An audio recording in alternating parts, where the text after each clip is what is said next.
Clarke of Milwaukee County, who is a steadfast supporter of President Donald Trump, is now being investigated by federal agents only mere months after prosecutors denied to press charges after he was accused of threatening an unruly passenger on a flight back in January.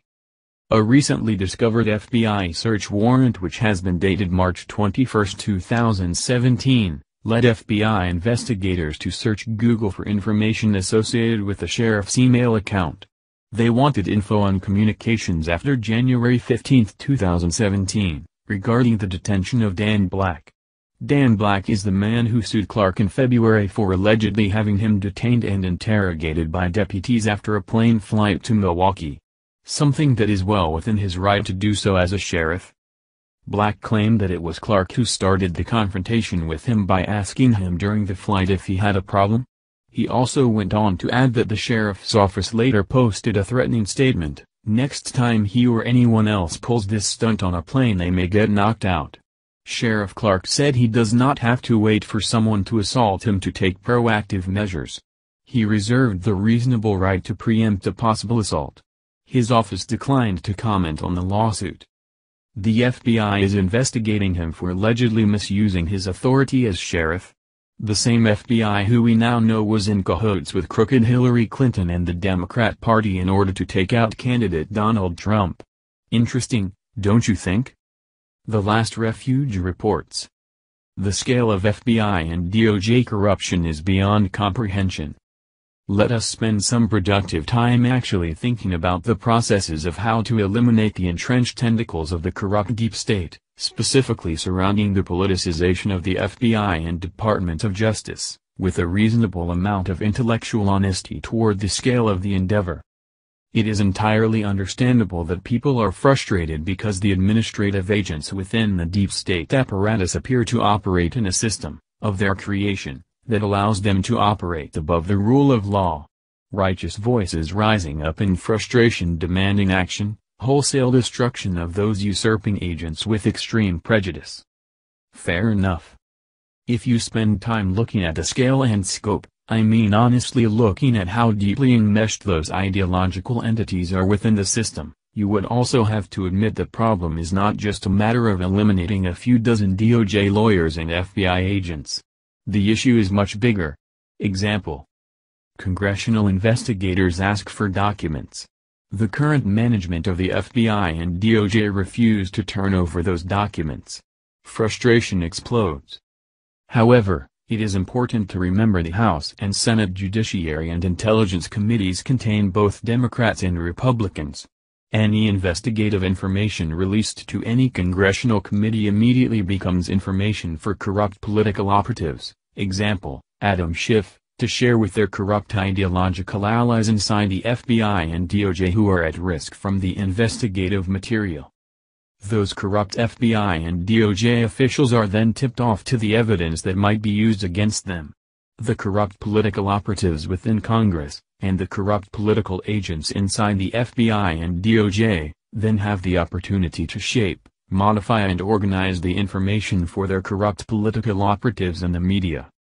Defensive positions are formed. The whole damned system is corrupt. The FBI was politicized and corrupted, Obama/Mueller/Comey. The DOJ was politicized and corrupted, Obama/Holder/Lynch.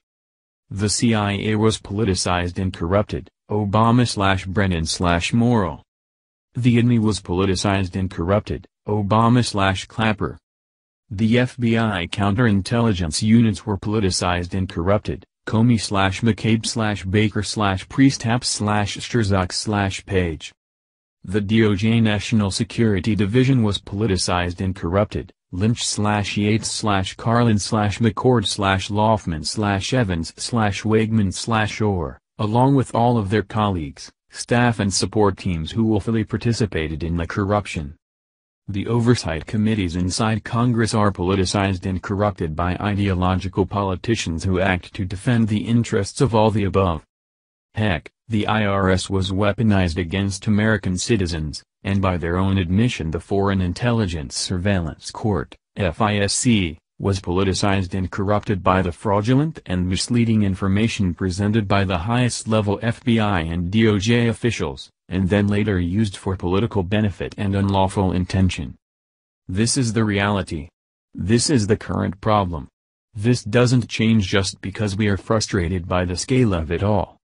As I previously outlined, spend enough time chasing these slippery rabbits through holes that lead to deep state mirrored mazes and you develop ninja-level cynicism skills.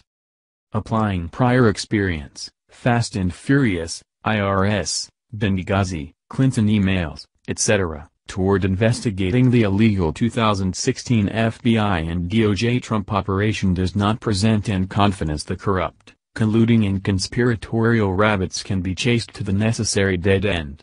That viewpoint is well understood, believe me. Overlay in ridiculously corrupt American media, who share information through the primary prism of political benefit for their team, and your eyes fall out of your ears from rolling so much.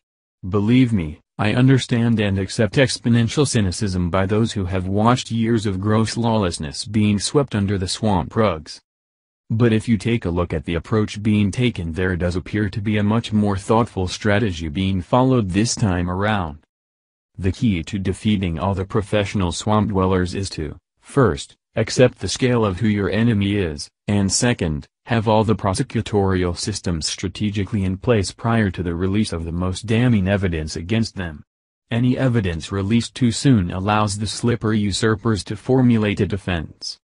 Why is the FBI even in operation still? Isn't it about time it's disbanded considering how damn corrupt they have been proven to be? This biased organization has already betrayed the public's trust to the point it will never be regained again, and they really shouldn't be investigating anyone. What FBI agents should be doing is packing up their bags and heading down to the local EDD office, not to harass Trump supporters.